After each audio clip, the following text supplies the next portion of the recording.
When we think of zombies, we think of undead hordes chasing the living through ruined cities as they fight to survive.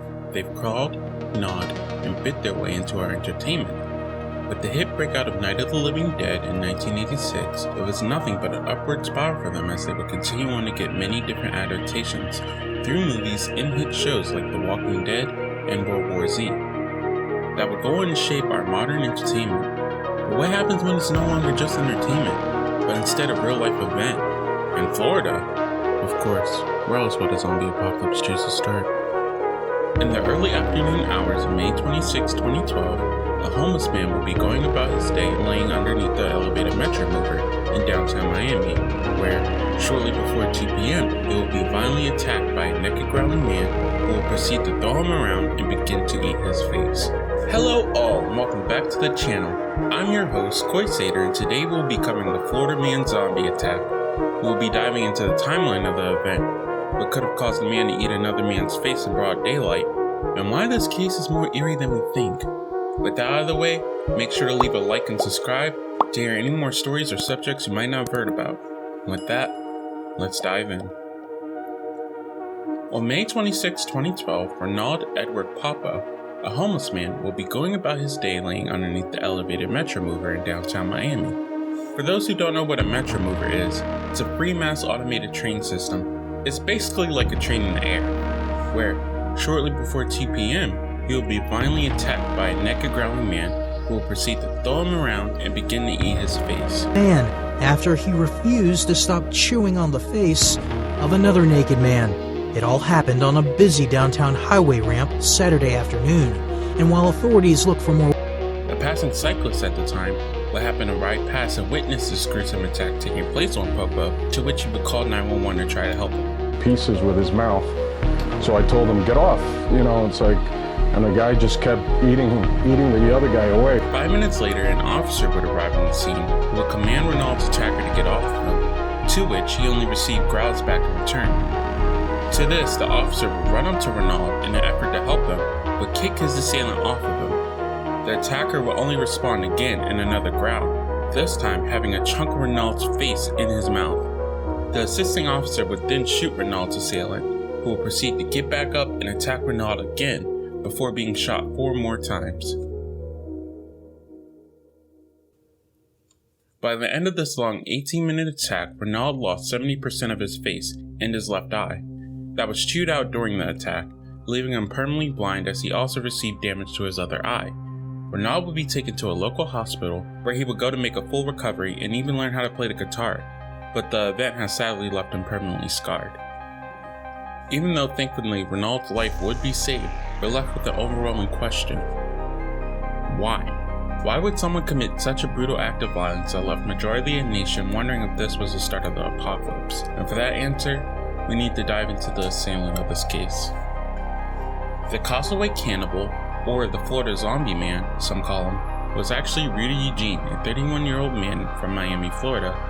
While some may think that maybe Eugene would have had previous altercations or acts of violence like this, as people don't typically attack and eat someone's face, even if this is Florida.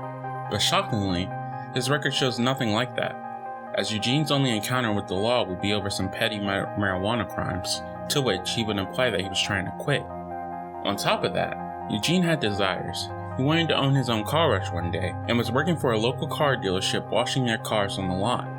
Eugene's past doesn't show any history of violence that would line up with this type of behavior that was displayed on May 26. But the media, trying to explain what would cause a man to eat another man's face in broad daylight, made a conclusion that it was drugs. And honestly, their assumption was valid, as Eugene did strip naked in public and proceed to run all over until he found Ronald and events would unfold. That's not the only evidence though.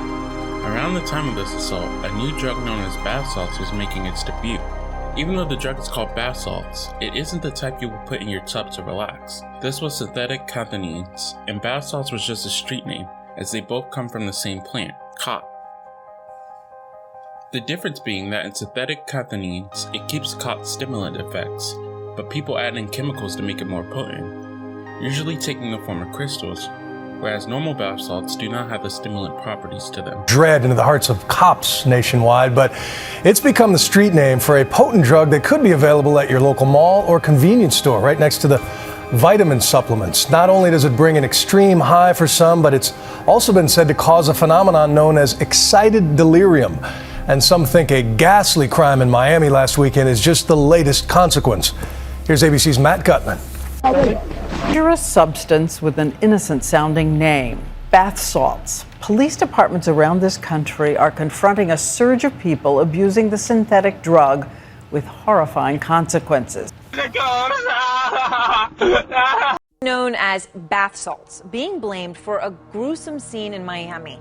This is a naked man. He was shot dead on Saturday by police because he was gnawing off another man's face. Watch this police video of a man in a psychotic state called excited delirium, a benign name for a syndrome that is decidedly sinister. The violence and the superhuman strength, what appears immunity to pain.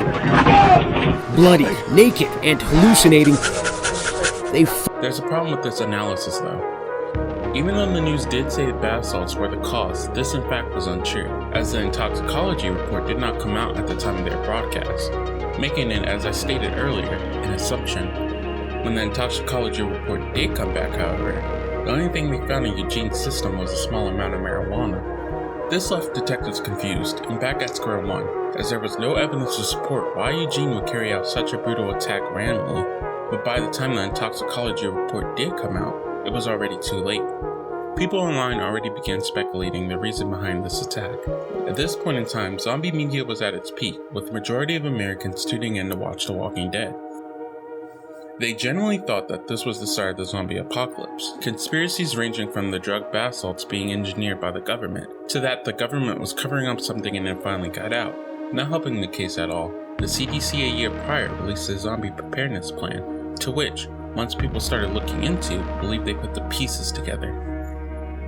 While the CDC zombie preparedness plan did make sense in theory to possibly connect with this incident, to theorists, this was just one misunderstanding, as during the time of making the plan, the AMC series The Walking Dead was at its peak, and in its current media, the CDC wanting to put out a safety plan thought to try to add some element to The Walking Dead into it, to influence people, to gain more of the public's attention, piggybacking off the series, while also giving out safety information.